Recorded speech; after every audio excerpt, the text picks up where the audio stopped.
रात में हम ईडन नाम के एक लड़के को देखते हैं जो अपने अपार्टमेंट में सो रहा होता है। तभी उसकी आंख एक अजीब सी आवाज से खुलती है, जिसे सुनकर ईडन बहुत ज्यादा घबरा जाता है और वो सीधा जाकर दरवाजे में बने एक छोटे से होल से बाहर देखने लगता है, लेकिन बाहर कोई भी नहीं होता।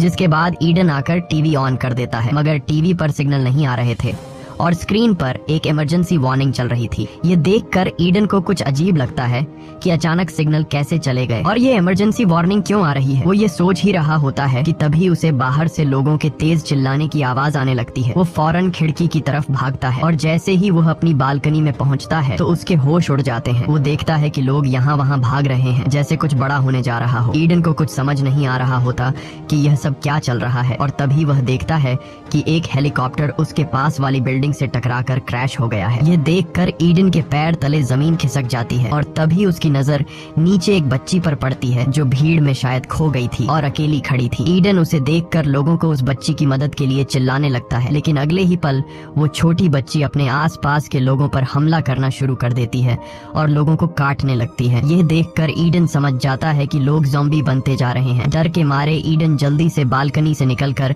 अपने अपार्टमेंट में घुस जाता है और तभी वहाँ एक आदमी ईडन के घर आता है, जिसे देखकर ईडन बहुत ज्यादा डर जाता है, क्योंकि ईडन समझ रहा था कि यह भी ज़ॉम्बी है। दरअसल यह ईडन का पड़ोसी होता है और वह ईडन को बताता है कि डरो मत, मैं ज़ॉम्बी नहीं हूँ। वह कहता है कि मेरे सभी दोस्त ज़ॉम्बी बन गए हैं और उन्होंने मुझ पर हमला कर दिया था, लेकिन मैं उनसे खुद को बचाते हुए तुम्हारे घर में घुस गया। इसके बाद ईडन का पड़ोसी बाथरूम का पूछता है। ईडन उसे बाथरूम का रास्ता बता देता है और जब वह बाथरूम की तरफ जा रहा होता है तब ईडन उसकी गर्दन पर ज़ॉम्बी के काटने का निशान देख लेता है, जिसे देखकर ईडन समझ जाता है कि इसका पड़ोसी अब जल्द ही ज़ॉम्बी बनने वाला है। इसलिए ईडन अपनी सेफ्टी के लिए एक चाकू उठा लेता है। कुछ देर बाद ईडन का पड़ोसी बाथरूम से होकर आता है और वह ईडन के हाथ में चाकू देखकर समझ जाता है कि ईडन मुझे ज़ॉम्बी समझकर मारने वाला है। तब वह ईडन से कहता है कि देखो, मैं ज़ॉम्बी नहीं हूँ। यह कहते ही उसकी आंखें बदलने लगती हैं और यह देखकर ईडन समझ जाता है कि इस पर वायरस का असर होने लगा है। तब ईडन अपने पड़ोसी से कहता है कि मेरे घर से निकलो, नहीं तो मैं तुम्हें मार दूंगा। अब न चाहते हुए भी ईडन का पड़ोसी उसके घर से निकल जाता है। जब ईडन दरवाजे के होल से देखता है तो वहाँ मौजूद ज़ॉम्बी ईडन के पड़ोसी पर टूट पड़ते हैं। यह देखकर ईडन बहुत ज्यादा घबरा जाता है और वह जल्दी से दरवाजे को अच्छी तरह से लॉक कर देता है। कुछ देर बाद जब थोड़ी शांति होती है तो वो न्यूज रिपोर्ट सुनता है जो इस इन्फेक्शन के बारे में बता रहे होते हैं। रिपोर्टर बताती है कि यह वायरस पूरे शहर में फैल चुका है, इसलिए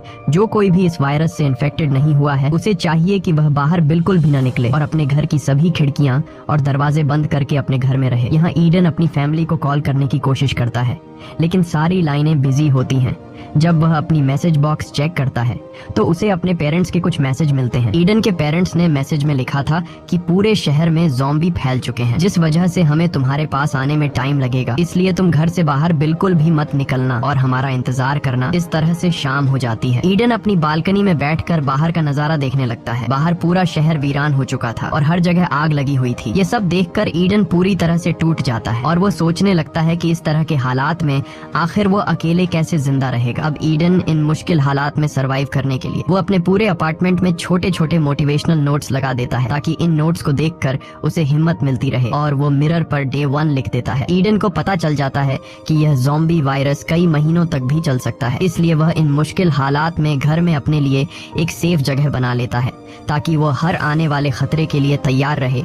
इस तरह से दिन गुजरते हैं और एक हफ्ता बीत जाता है। रात को वो अपने लैपटॉप पर अपनी एक वीडियो रिकॉर्ड करता है जिसमें वह बताता है कि इस बंद अपार्टमेंट में उसके दिन कैसे गुजर रहे हैं। साथ ही वो अपने पेरेंट्स को भी कॉल करने की कोशिश करता है, पर मोबाइल का सिग्नल काम नहीं कर रहा होता। वक्त के साथ साथ अब ईडन को अकेलापन महसूस होने लगता है और एक दिन जब उसे पता चलता है कि उसके किसी भी नल में पानी नहीं आ रहा है तो यह देखकर वह बहुत ज्यादा परेशान हो जाता है और ऊपर से ईडन के पास खाना भी काफी कम बचा था, इसलिए वह थोड़ा सा खाना खाकर गुजारा करने लगता है। ईडन ज़ॉम्बियों से घिरे हुए शहर के बीच में अकेला फंसा हुआ था। उसे कुछ खबर नहीं थी कि बाहर की दुनिया में क्या चल रहा है। एक दिन ईडन जब लैपटॉप में कुछ देख रहा होता है तभी उसे किसी के आहट सुनाई देती है। वो जल्दी से खुद की सेफ्टी के लिए एक बेसबॉल बैट ले लेता है और तभी हम देखते हैं कि छत में बने वेंटिलेशन के रास्ते से एक इन्फेक्टेड लड़की ईडन के अपार्टमेंट में कूद जाती है। यहाँ ईडन फौरन छिप जाता है और जब वह लड़की धीरे धीरे उसकी तरफ बढ़ रही होती है तब ईडन मौका देखकर पीछे से उस लड़की के सिर पर अटैक कर देता है, जिससे उसकी वहीं पर मौत हो जाती है।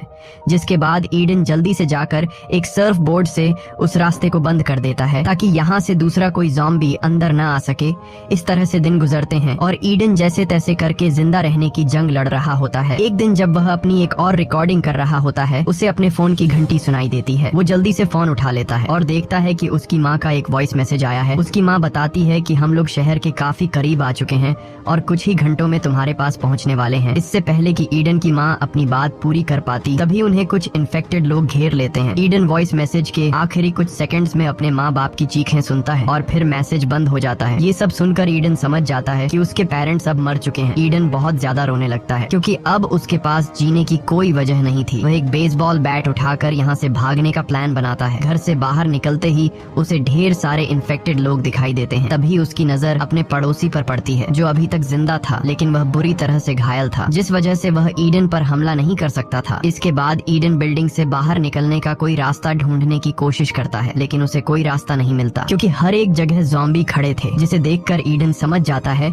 कि वह इतने सारे इन्फेक्टेड लोगों के बीच यहाँ से नहीं निकल सकता। और अब जैसे ही वह अपने अपार्टमेंट की तरफ जाता है, तभी इन्फेक्टेड लोग ईडन पर हमला कर देते हैं। लेकिन ईडन जैसे तैसे करके उनसे खुद को बचाकर अपने अपार्टमेंट में घुस जाता है और फ्रिज को दरवाजे के सामने लाकर दरवाजे को अच्छी तरह से बंद कर देता है ताकि बाहर से कोई भी इन्फेक्टेड दरवाजा तोड़ न सके। अब न चाहते हुए ईडन को फिर से अपने घर में रहना पड़ता है। कई हफ्तों से घर में अकेले रहने की वजह से ईडन पूरी तरह से टूट चुका होता है। ईडन का इन हालात में जीना मुश्किल हो गया था और तभी पूरे शहर की बिजली चली जाती है। ये देखकर ईडन और भी ज्यादा गहरे सदमे में चला जाता है और वह सोचने लगता है कि अब मैं आगे की जिंदगी कैसे गुजारूंगा। न खाने पीने को कुछ है, न सिग्नल और न ही बिजली है। ये सब सोचकर ईडन अपने आप को और ज्यादा अकेला महसूस करने लगता है। इसके बाद ईडन अपनी जिंदगी से तंग आकर अपना लैपटॉप ऑन करता है और उसमें वीडियो रिकॉर्ड करने लगता है। वह कैमरे में देखकर कहता है कि आज वायरस को फैले हुए 42 डेज हो चुके हैं। वह बताता है कि मैंने जिंदा रहने के लिए सब कुछ कर लिया, लेकिन अब मैं और बर्दाश्त नहीं कर सकता। मैंने पिछले 2 दिनों से न खाना खाया है और न ही पानी पिया है। वह कहता है कि इस तरह घुट घुट कर जीने से अच्छा है कि मैं अपनी जान दे दूं। इसके बाद वह पूरे 42 दिन इस मुश्किल हालात में जीने के बाद सब कुछ खत्म करने का फैसला करता है और जैसे ही वह खुद को लटकाने वाला होता है, तभी उसकी नजर सामने एक बिल्डिंग पर जाती है जहाँ उसे एक लड़की दिखाई देती है। इतने दिनों बाद लड़की को देखकर ईडन एकदम शॉक रह जाता है और ईडन को जीने की एक नई उम्मीद मिल जाती है। पर तभी उसका पांव चेयर से स्लिप हो जाता है और वो तड़पने लगता है। लकीली रस्सी टूट जाती है और ईडन की जान बच जाती है। उसके बाद ईडन फौरन खिड़की के पास जाकर उस लड़की को गौर से देखने लगता है। एक जिंदा लड़की को देखकर उसे अपनी आंखों पर यकीन नहीं हो रहा था क्योंकि वह पिछले 42 दिनों बाद किसी इंसान को देख रहा था। तभी वो लड़की भी ईडन को देख लेती है, लेकिन वो लड़की जल्दी से विंडो का पर्दा बंद कर देती है क्योंकि वो उसे ज़ॉम्बी समझने लगी। अगले दिन ईडन खिड़की के पास जाता है जहाँ वह उस लड़की को फिर से देखता है। अब इससे पहले कि वह लड़की फिर से ईडन को ज़ॉम्बी समझकर छिप जाती, ईडन जल्दी से एक पेपर पर हाई लिखकर उसकी तरफ हाथ हिलाता है। ये देखकर वो लड़की समझ जाती है कि ईडन कोई ज़ॉम्बी नहीं बल्कि इंसान है और वो लड़की ये देखकर काफी खुश हो जाती है। उसके बाद ईडन एक पेपर के जरिए उस लड़की को अपना नाम बताता है। ये देखकर वो लड़की भी अपना नाम एवा बता देती है। एवा ईडन से पूछती है कि क्या तुम्हारे पास खाने पीने को कुछ है। तब ईडन उसे बताता है कि मेरे पास खाने को तो कुछ नहीं है, लेकिन पीने के लिए ढेर सारा पानी है। उसके बाद एवा देखती है कि उसके घर के दरवाजे के पास ज़ॉम्बी आ चुके हैं, जिस वजह से एवा पर्दा बंद करके जाने लगती है। लेकिन जाने से पहले ईडन पेपर पर लिखकर एवा से पूछता है कि क्या कल भी हम इस तरह से बात कर सकते हैं, जिस पर एवा हाँ में जवाब देकर वहाँ से चली जाती है। रात को ईडन को बहुत ज्यादा भूख लगती है और जब खाने को कुछ नहीं मिलता है तब ईडन टूथपेस्ट खाकर गुजारा करने लगता है। कुछ देर बाद तेज बारिश शुरू हो जाती है। तब ईडन बारिश का पानी स्टोर करने के लिए बाहर बर्तन रख देता है और खुद भी पूरे 42 दिनों बाद बारिश के पानी में नहाने लगता है। 42 दिनों में ईडन की दाढ़ी भी काफी बढ़ चुकी थी, इसलिए वो दाढ़ी को शेव कर देता है। अगले दिन ईडन खुद को एकदम चिकना करके लड़की के सामने आता है। ईवा उसे देखकर ही पसंद करने लगती है। ईडन एक बोल के साथ रस्सी बांधकर ईवा के अपार्टमेंट की तरफ फेंक देता है, जिसे ईवा पकड़ लेती है और उसके बाद ईडन उस रस्सी पर 2 पानी की बोतल बांधकर ईवा की तरफ धकेल देता है। लेकिन वो बोतल सामने की जाली से तेजी से टकरा जाती है, जिसकी आवाज नीचे एक ज़ॉम्बी सुन लेता है और वो ज़ॉम्बी सीधे ईवा के अपार्टमेंट की तरफ चढ़ने लगता है। तब ईडन ज़ॉम्बी को देख लेता है और ईडन उस ज़ॉम्बी का ध्यान भटकाने के लिए एक बोतल उठा उठाकर उस ज़ॉम्बी के सिर पर मारता है, जिससे वो ज़ॉम्बी ईडन को भी देख लेता है और वो ईडन पर काफी गुस्सा हो जाता है। इसके बाद वो ज़ॉम्बी एवा को छोड़कर ईडन को मारने के लिए उसके अपार्टमेंट पर चढ़ने लगता है। तब ईडन जाकर जल्दी से बेसबॉल का बैट उठा लेता है और जैसे ही वो ज़ॉम्बी ईडन के अपार्टमेंट पर चढ़ने ही वाला होता है, तब ईडन उससे बेसबॉल के बैट से मारकर खत्म कर देता है। कुछ देर बाद रात हो जाती है और रात को ईडन का भूख से बुरा हाल हो जाता है। अब ईडन और ज्यादा भूख सहन नहीं कर सकता था, इसलिए अब उसे किसी भी हाल में खाने के लिए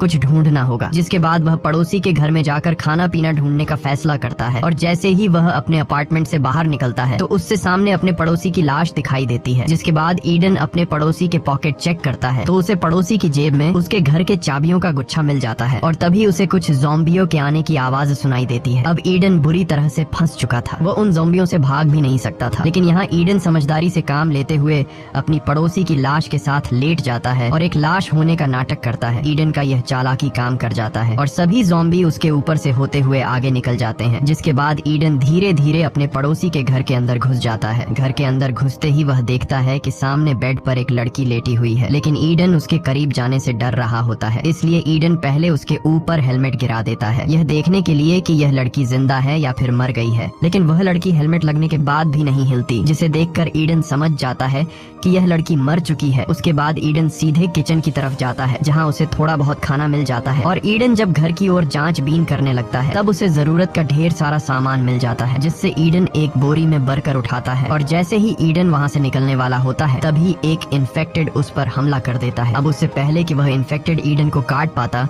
तभी ईडन एक टेबल लैंप से जिसे देखकर ईडन समझ जाता है कि यह लड़की मर चुकी है। उसके बाद ईडन सीधे किचन की तरफ जाता है, जहां उसे थोड़ा बहुत खाना मिल जाता है और ईडन जब घर की ओर जांच-बीन करने लगता है तब उसे जरूरत का ढेर सारा सामान मिल जाता है, जिससे ईडन एक बोरी में भरकर उठाता है और जैसे ही ईडन वहां से निकलने वाला होता है तभी एक इन्फेक्टेड उस पर हमला कर देता है। अब उससे पहले कि वह इन्फेक्टेड ईडन को काट पाता तभी ईडन एक टेबल लैंप से ज़ॉम्बी के सिर पर वार करता है, लेकिन इस वार से उस ज़ॉम्बी का ज्यादा कुछ बिगड़ नहीं पाता और अब भी वह ईडन पर हमला करने लगता है। तब ईडन आइस एक्स का इस्तेमाल करके उस इन्फेक्टेड को हमेशा के लिए खत्म कर देता है। इसके बाद जब वो बाहर निकलता है तो वो देखता है कि बाहर कई सारे ज़ॉम्बी खड़े हैं, जहां ईडन धीरे धीरे उन ज़ॉम्बी से बचते हुए अपने अपार्टमेंट में घुस जाता है। घर आते ही वो जल्दी से अपने कपड़े उतार देता है और अपनी बॉडी को चेक करने लगता है कि कहीं मुझे ज़ॉम्बी ने तो काटा नहीं है, लेकिन उसकी बॉडी पूरी तरह से सेफ थी। ये देखकर ईडन खुश हो जाता है। इसके बाद वो पड़ोसी के घर से लाए बैग को चेक करता है, जिसमें उसे 2 वॉकी टॉकी मिलती हैं, जिसे देखकर ईडन फैसला कर लेता है कि इनमें से एक वॉकी टॉकी वो ईवा को दे देगा ताकि ईवा मेरे साथ कांटेक्ट कर सके। इसके बाद ईडन अपने कपड़ों से एक रस्सी बनाकर बालकनी से नीचे उतरने लगता है। जैसे ही वो जमीन पर पहुंचता है ईडन चुपचाप आगे बढ़ने की कोशिश करता है। ईडन के आसपास ढेर सारे ज़ॉम्बी खड़े होते हैं। तब ईडन चुपके से एक वॉकी टॉकी ईवा के अपार्टमेंट में फेंक देता है, जिसकी आवाज इन्फेक्टेड लोग सुन लेते हैं और वो इन्फेक्टेड ईडन के पीछे लग जाते हैं। ईडन जल्दी से एक बालकनी पर चढ़कर छिप जाता है। रात का अंधेरा होने की वजह से वो ज़ॉम्बी ईडन को देख नहीं पाते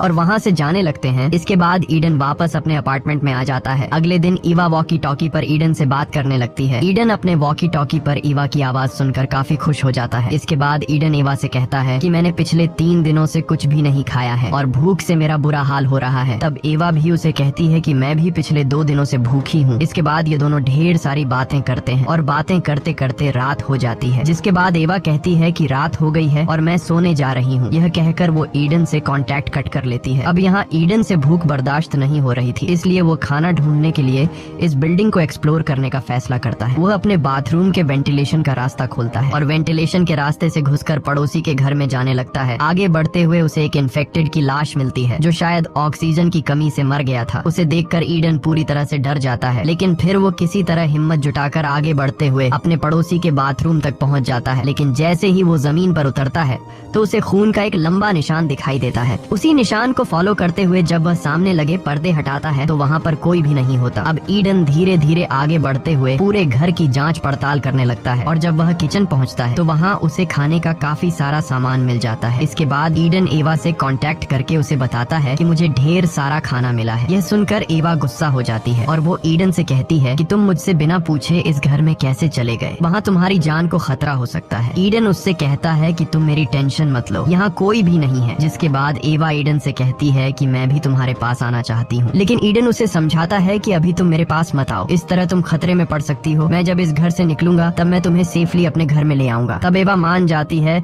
और ईडन से कहती है कि अपना ख्याल रखना। ईडन को अब खाना मिल चुका था, इसलिए वह वापस अपने अपार्टमेंट में जाने का सोचता है, पर तभी उसकी नजर सामने की दीवार में बने एक बड़े होल पर पड़ती है और जब वह उस सुरंग के करीब जाता है तो वहाँ उसे किसी के आसपास होने का एहसास होता है। ईडन जैसे ही पीछे मुड़ता है तो उसके पीछे एक बूढ़ा आदमी खड़ा होता है जिसके हाथ में एक नुकीला भाला होता है। ये दोनों एक दूसरे को देखने के बाद समझ जाते हैं कि ये दोनों ज़ोंबी नहीं हैं। जिसके बाद वो बूढ़ा आदमी अपना हथियार नीचे कर लेता है और वो ईडन से पूछता है कि तुम यहाँ क्या कर रहे हो, जिस पर ईडन जवाब देता है कि मैं यहाँ बस खाना ढूंढने के लिए आया था। तब वो ईडन से पूछता है कि तुम वॉकी टॉकी पर किससे बात कर रहे थे। यहाँ ईडन झूठ बोलता है कि मैं अकेले ही खुद को मोटिवेट करने के लिए बात कर रहा था। अब यहाँ वो बूढ़ा आदमी ईडन के साथ काफी अच्छे से पेश आता है और ईडन से कहता है कि तुम जितना चाहो खाना ले सकते हो। यहाँ वो बूढ़ा आदमी ईडन को प्लेट में खाने के लिए कुछ देता है। कई दिनों से भूखा होने की वजह से ईडन भी बिना कुछ सोचे समझे उसे खाने लगता है। कुछ देर बाद वो बूढ़ा आदमी ईडन से कहता है कि अलमारी से मेरे लिए एक बोतल उठा कर दो, लेकिन जैसे ही ईडन बोतल उठाने के लिए मुड़ता है तभी पीछे से वो बूढ़ा आदमी बेसबॉल के बैट से उसके सिर पर वार करता है, जिससे ईडन बेहोश हो जाता है। और कुछ मिनट बाद जब ईडन को होश आता है तो वह खुद को एक इन्फेक्टेड औरत के सामने पाता है जो एक जंजीर से बंधी हुई होती है। डर के मारे ईडन अब यहाँ से निकलना चाहता था, लेकिन तभी ईडन देखता है कि उसके भी हाथ पैर बंधे हुए हैं। कुछ देर बाद वो बूढ़ा आदमी ईडन के सामने आता है और वो बूढ़ा आदमी ईडन को बताता है कि ये औरत मेरी पत्नी है जो अब इन्फेक्टेड हो चुकी है। वो बूढ़ा आदमी कहता है कि मैं अपनी पत्नी से बहुत ज्यादा प्यार करता हूँ, जिसे मैं किसी भी कीमत पर खोना नहीं चाहता, और मेरी पत्नी एक हफ्ते से भूखी है, लेकिन आज उसकी भूख मिटने वाली है क्योंकि आज मैं तुम्हें उसका खाना बनाने वाला हूँ। जिसके बाद वो बूढ़ा आदमी ईडन को कुछ दवाइयाँ देता है और कहता है कि ये दवाई तुम खा लो, जिससे तुम्हारी बॉडी सुन्न हो जाएगी और मरते वक्त तुम्हें दर्द महसूस नहीं होगा। लेकिन ईडन ऐसा करने से साफ मना कर देता है और उस बूढ़े आदमी से कहता है कि तुम्हारी पत्नी इस तरह से जिंदा नहीं रह पाएगी और वह खुद मरने के लिए चिल्ला रही है, इसलिए तुम्हें चाहिए कि तुम अपनी बीवी को मारकर उसे इस नरक जैसी जिंदगी से आजादी दिलाओ। लेकिन उस बूढ़े आदमी की मेंटल कंडीशन ठीक नहीं थी, इसलिए वह ईडन से कहता है कि चुपचाप इस दवाई को खा लो, वरना मुझे तुम्हें बेहोश करने के और भी तरीके आते हैं। यहाँ ईडन इस दवाई को खाने से इनकार कर देता है, जिसके बाद वो बूढ़ा आदमी ईडन को बेहोश करने के लिए अपना औजार लेने जाता है। यहाँ ईडन समझ जाता है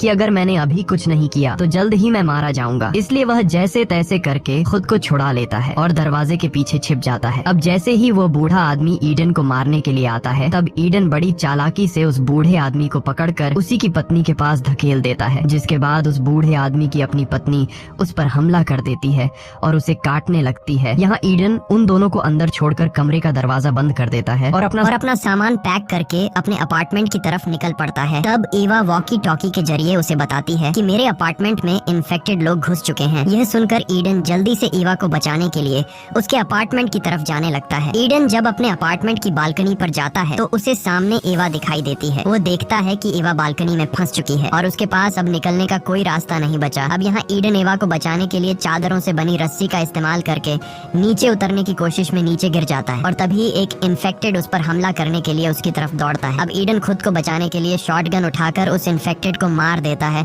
लेकिन गोली की आवाज बिल्डिंग में मौजूद ढेर सारे इन्फेक्टेड लोग सुन लेते हैं और वो इन्फेक्टेड ईडन को मारने के लिए ऊपर बिल्डिंग से कूदने लगते हैं। अब यहाँ ईडन खुद को बचाने के लिए सीधा ईवा के अपार्टमेंट की तरफ दौड़ता है, जहाँ ईवा भी ऊपर से उसके लिए चादरों से बनी एक रस्सी फेंकती है।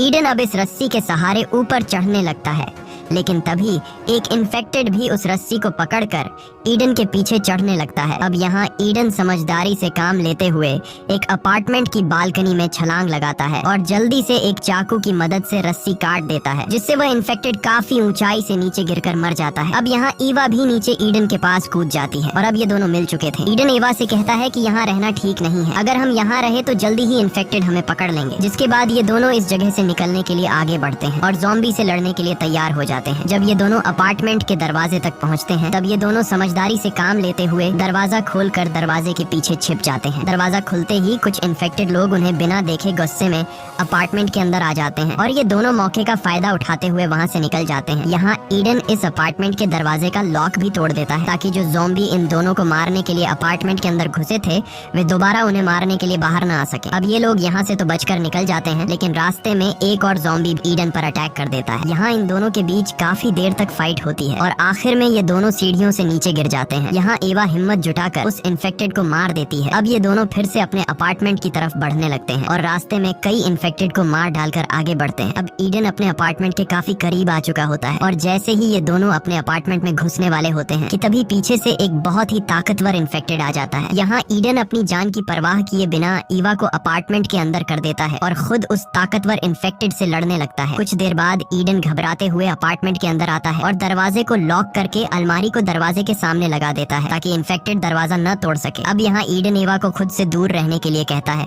और उसे बेसबॉल का बैट पकड़ाकर कहता है कि मुझे मार डालो क्योंकि मैं इन्फेक्टेड हो चुका हूँ। जल्द ही मैं अपने आप पर कंट्रोल खो दूंगा और मैं नहीं चाहता कि इन्फेक्टेड होने के बाद कहीं मैं तुम्हें नुकसान न पहुंचा दूं, इसलिए तुम्हें मुझे मारना होगा। लेकिन एवा ऐसा करने से मना कर देती है क्योंकि ईडन ने उसे बचाने के लिए अपनी जान खतरे में डाल दी थी। अब जब एवा ईडन को मारने से मना कर देती है तब ईडन बिल्डिंग से कूदकर खुद की जान लेने का फैसला करता है। यहाँ ईडन एवा से कहता है कि तुम वेंटिलेशन के रास्ते से होते हुए मेरे पड़ोसी के घर चले जाना जहाँ तुम्हें ढेर सारा खाना मिलेगा। अब यहाँ कूदने से पहले ईडन जब अपनी शर्ट उतारता है और अपनी बॉडी को चेक करने लगता है तब उसे अपनी बॉडी पर किसी भी तरह का काटने का निशान नजर नहीं आता, यानी कि उसको ज़ॉम्बी ने नहीं काटा था। ये देखकर उसकी खुशी का ठिकाना नहीं रहता। जिसके बाद ये दोनों एक दूसरे गाते हैं और ये दोनों अब एक साथ मिलकर तब तक इस बिल्डिंग में सरवाइव करने का फैसला करते हैं जब तक ये ज़ॉम्बी वायरस खत्म नहीं हो जाता। मूवी के एंड में हमें टीवी पर दिखाया जाता है कि गवर्नमेंट ने इस वायरस का वैक्सीन ढूंढ लिया है और अब जल्दी ही हालात फिर से नॉर्मल हो जाएंगे। इसी के साथ ये कहानी खत्म हो जाती है। अगर आपको ये वीडियो अच्छी लगी हो तो हमारे चैनल को सब्सक्राइब और वीडियो को लाइक जरूर कीजिए।